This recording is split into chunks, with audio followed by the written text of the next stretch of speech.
Ever since the allegations against Sean Diddy Combs surfaced a couple of months ago, more and more people have been coming forward and revealing the horrible things Diddy did to them over the years. The hip-hop mogul is currently in federal custody awaiting trial on charges of racketeering and sex trafficking. More than a dozen people have already filed lawsuits against the rapper, accusing him of using his influence in the entertainment industry to do everything from drugging, assaulting, and raping people. His latest arrest in New York came amid a series of civil suits alleging sexual assault and physical violence, some going back to the 1990s. In this video, we take a deeper look into the cases filed by the victims. These people have exposed Diddy's heinous crimes. With all the lawsuits filed and more on the way, it finally looks like an airtight case could be made against the music mogul, and he could soon find himself behind bars for a very long time. You'll be surprised that even before his arrest, a lot of people filed lawsuits against the hip-hop producer. Unfortunately, no action was taken against him until one of the victims' cases blew up on social media. This prompted more people to come forward and expose Diddy's dirty secrets. Before and after his arrest, Combs has been served 18 civil lawsuits for physical assault and more. The indictment and many of the lawsuits name Combs' numerous business ventures and claim they are complicit in financing and enabling the rapper's abuse inside and outside of the recording studio. They also detail how Combs allegedly used his position of power in the entertainment industry to lure, coerce, and silence those around him. Some of the details mentioned in the lawsuits are simply shocking and disgusting, to say the least.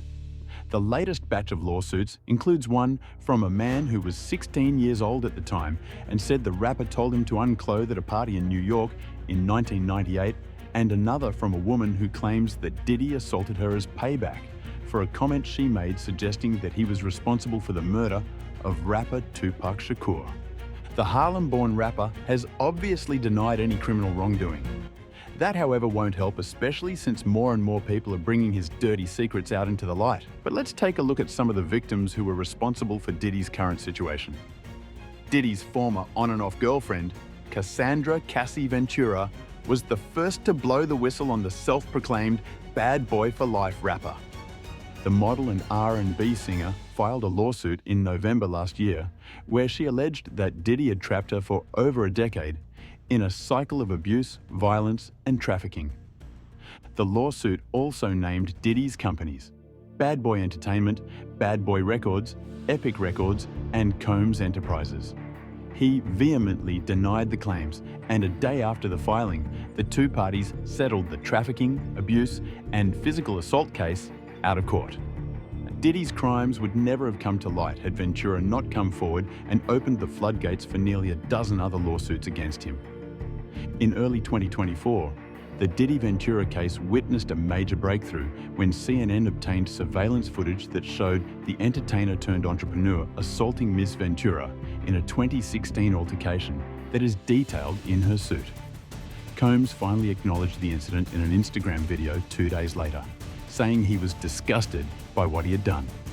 Ventura's lawsuit prompted other people to file lawsuits against Diddy. And boy oh boy, were the lawsuits filed.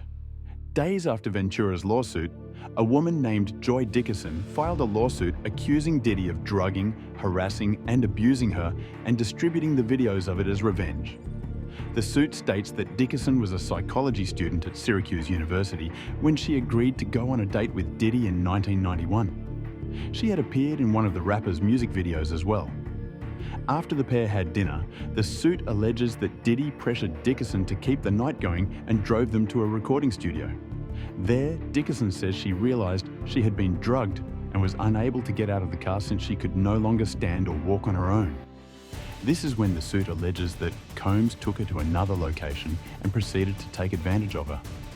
Days later, Dickerson was told by a male friend that Diddy had recorded the assault and had shown it to him and several others. The lawsuit states that the ensuing feelings of violation and humiliation derailed Dickerson's studies and have had prolonged effects on her mental health, career, and economic opportunities. Most of the women who filed lawsuits against Diddy were from outside the music industry. These women were in a relationship with the music producer back in the 90s. In May, another woman, Crystal McKinney, filed a lawsuit against Diddy and his companies. The suit states that in 2003, a 22-year-old McKinney, working as a model, was introduced to Diddy at a Sean John fashion show in New York City by a designer. Combs allegedly expressed interest in getting to know McKinney better and helping her modeling career grow. Later that night, he invited her to a recording studio, where McKinney says Combs and several other men were smoking marijuana and drinking. She took a hit of a joint, which according to the lawsuit, she believes was laced with another substance. The lawsuit states that Combs pressured McKinney to continue drinking and smoking, and as she became more intoxicated, she was led to a bathroom by Diddy, who forced himself on her. Afterward, McKinney lost consciousness and awoke in a taxi en route to the designer's apartment. The lawsuit states that following the assault, McKinney became severely depressed. Further, she believes Diddy blackballed her in the industry, which led to the downfall of her modeling career and has had long-lasting effects on her mental health. Turns out it wasn't just women who were exploited by Diddy. Men too, many of who were too young at the time, had their lives ruined by the producer. In June, a man filed a lawsuit against Combs alleging that the rapper drugged and assaulted him in Detroit in 1997. During a hearing in September, a default judgment was granted to Derek Lee Cardello Smith for $100 million after Diddy and his lawyers failed to appear in court. Shortly after, the judgment was set aside on the grounds that Cardello Smith's lawsuit, mailed to a Combs residence in Los Angeles, was not properly served. Perhaps the most notable victim of Diddy's crimes was producer Rodney Lil Rod Jones. Jones worked with Diddy on his 2023 release, the Love album, Off the Grid. He filed a lawsuit alleging that during the making of the album, from 2022 to 2023, he lived with Combs, who he says repeatedly groped him, forced him to solicit adult workers, take illegal drugs, and more. The suit states that Diddy would often walk around naked in front of Jones, and that the music mogul attempted to groom the producer into engaging in illicit activities with other men in the music industry, allegedly promising Jones a Grammy if he complied.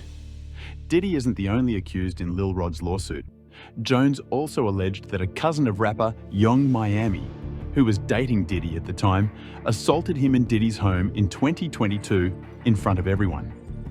Singer Dawn Richard is yet another notable name who recently filed a case against Diddy.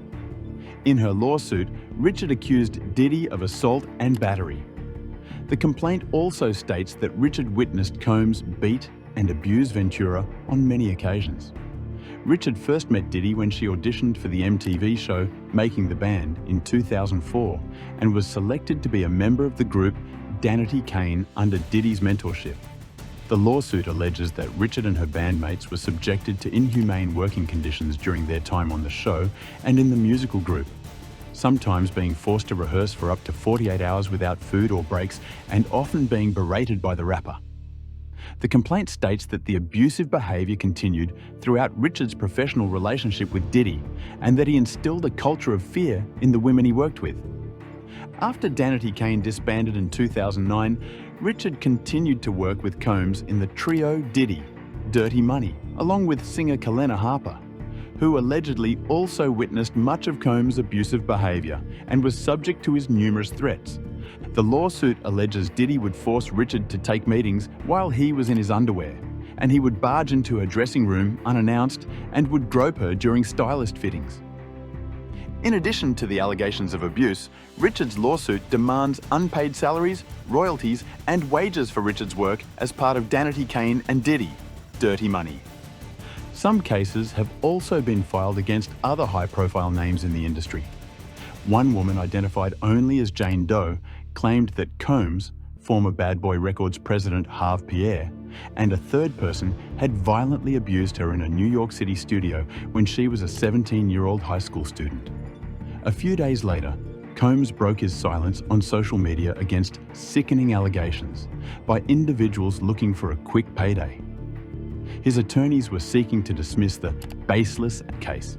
Harve Pierre has meanwhile called the suit a tale of fiction. Another victim of Diddy's actions is Adria English, a former adult film actress who worked with him in the 2000s.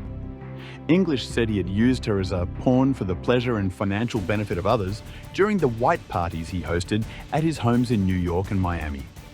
As you can guess, these victims have experienced some of the most horrifying things while working with Diddy. Many were extremely young, some even minors when they met Diddy. The horrors they experienced led to many having their lives ruined. As we get closer to the trial, which takes place early next year, expect more and more people to come forward and expose Diddy.